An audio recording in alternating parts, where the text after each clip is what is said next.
嗨，大家好。正当大家最近把关注点都放在轰20核实首飞上的时候，一张在社交媒体流传的歼十最新改进型就成为网友热议的话题。这架黄色涂装的歼十新机型是在成都某机场进行滑跑实验时被人拍到的。相比现在已经量产的歼十 C， 这架黄皮改进型依然保留了 DSI 进气道和复合材料机身蒙皮等等，但最明显的外观区别是其高高隆起的背部。这是网友制作的将两型歼十放在一起的对比图。当然，上图是根据谍照制作的效果图，可以看出机身背部已从歼十 C 的小蛮腰变成多了个直直的背鳍，看起来很像将预警机上那根平衡木直接装在了脊背上。那么这根看起来略显生硬的部分到底是起什么作用呢？要搞清它的用途，先来回顾一下歼十的发展历程。歼十由611所宋文聪担任总设计师，1998年首飞，2002至2003年进行小批量试产。当时的歼十还不具备超视距空战的能力。这次小批量试产后，歼十也先后经历了4个主要演进的型号，分别是歼十 A、歼十 S、歼十 B 和歼十 C。2004年，单座版歼十 A 正式量产。从外观上看，歼十 A 最大的特点莫过于在进气口上方与机头衔接处左右各3根，一共6根的加强筋。这一设计仍然保留在后续的改进型双座版歼十 S 的身上。这是2017年歼十 S 在参加航空飞镖国际军事比赛时的高清图。也的确，我们的装备只要一到国外，各种细节都会拍得一清二楚，而且非常漂亮。但只要在国内，一定是你想看什么，保证让你看不真切。没办法，军工装备一向是我国保密程度最高的产品了。对于歼十 S 来说，可能很多人并不知道的是，这款双座版歼十的总设计师是由宋文通的爱徒杨伟来担任。杨伟同时也是我国5代机歼20的总设计师。这对中国军工最强师徒在本世纪初联袂登场，自此也改变了以往中国战斗机在研制上只能模仿和跟随的格局。双座版歼十 S 除了保留了歼十 A 的6根加强筋外，我们注意到驾驶舱座位后面的脊背同样也有隆起，只不过并没有这次最新曝光的黄皮版本那么直，但凸起依然非常明显。这就与美国 F-16D Block 52的设计有异曲同工之妙了。单座变为双座，原本位于单座飞行员后室的航电设备舱改为容纳另一个飞行员和第2套航电显控和飞控设备，所以需要在机背上额外增加一个航电设备舱。这是美国卖给以色列的双座版 F-16I， 可以清晰看到类似的背部隆起。同样的设计也保留在阿联酋的 F-16F Block 60和后续双座版 F-16上。可见我国在歼十的第2个衍生型号歼十 S 的时候就已经有了这样的设计。不过这次被拍到的黄皮版本歼十却是单座版，想必其隆起的背部还有额外用处。至于是什么，我们稍后再说，先来把歼十的衍生历程说完。歼十的第3个衍生型号即歼十 B， 最大的外观区别就是将6根加强筋去掉了。原因是进气口部分采用了全新的 DSI 进气道，又称棒式进气道，由鼓包和向前延伸的进气整流罩组成。世界首款装备 DSI 进气道的 F-16于1996年首飞，而后洛马将其应用在了后续的 F-35机型上，并于2015年服役。中国最早采用 DSI 进气道的机型是 FC-1 枭龙战机，而后歼十 B、歼十 C、歼20和正在试飞中的歼35也同样采用了 DSI 进气道。第4个衍生型号歼十 C 外观与歼十 B 变化不大，只是在机身背部和垂直尾翼处增加了若干天线。最大的变化来自于机首处的雷达，从歼十 B 的无源相控制雷达改为有源相控制雷达，这样便可以搭载最新的霹雳15远距空导弹。该机型2015年开始批量生产，成为我军歼十系列中最主力的量产机型。出口型号歼十 CE 也由第一个客户巴基斯坦空军采购了25架，并于2022年3月11日开始交付。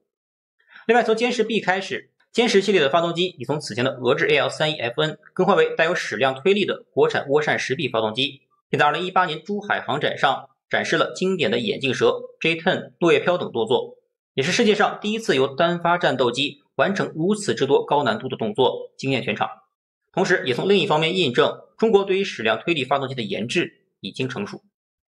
好，说完了歼十此前的4个衍生型号，接下来就来看看这次曝光的黄皮版本有没有可能成为第5代量产衍生型号歼十 B。刚才也说了，此前背部隆起的设计来自双座版的歼十 S， 而此次则是单座版歼十上的改装，也就是说并不是为了多腾出一个飞行员空间而做的航电设备转移。既然原有设备不需要挪窝，那么这个机背上凭空多出来的空间就可以额外增加更多的电子设备，或者可以容纳一部分内置油箱。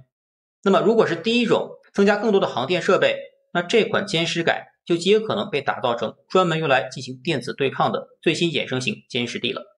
那么这种可能性大吗？还挺大的。对于歼十 D 的需求其实可能来自两方面。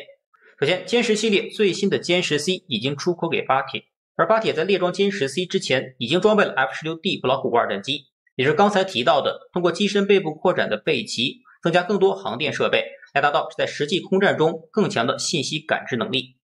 而巴铁目前只装备了6架 F-16D Block 52，如果歼十 C 未来要成为巴空军的绝对主力，那么巴铁给成飞提出新的需求，希望也能够购得一款和 F-16D Block 52一样运用额外电子战舱的机型，这种可能也是存在的。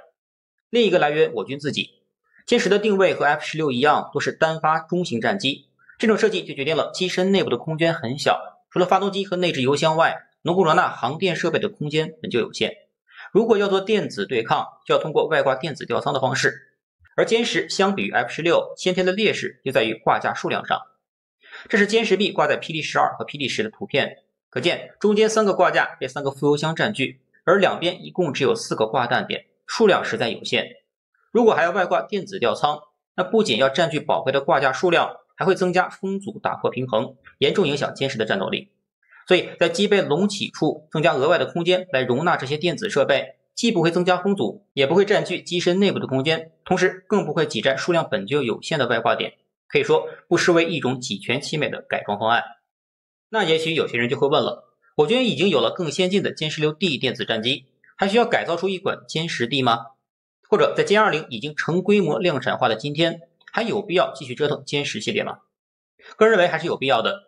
首先，美国在2023年国防预算法案中计划将退役33架 F-25 代机，并采购24架 F-15EX4 代机，再加上 F-16V Block 70的生产线依然在运转，这就意味着4代机在世界空军作战体系里还远远没有到退出舞台的时候。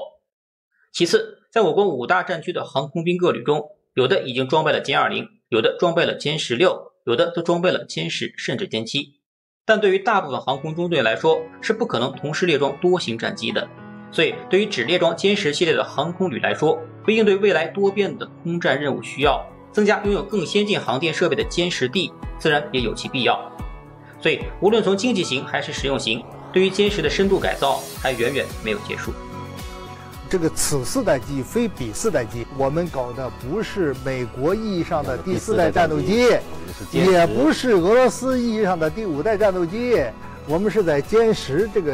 战斗机基础上的改进啊。如果说歼十是我理解，如果说歼十是3.5的话，它叫3代半。如果歼十是3.5的话，那有可能是3.8、3.7，对啊，类似于这样的，是一个改进版啊。但是呢，网上传了半天，其实我们的心思呢，就说是歼十改，结果他们吵来吵去，吵成中国的4代机，哪这么容易就搞出来了？美国 F-22搞了20多年，那中国4代机这还没打算搞呢，这就吹气儿就成了，这不可能的事情。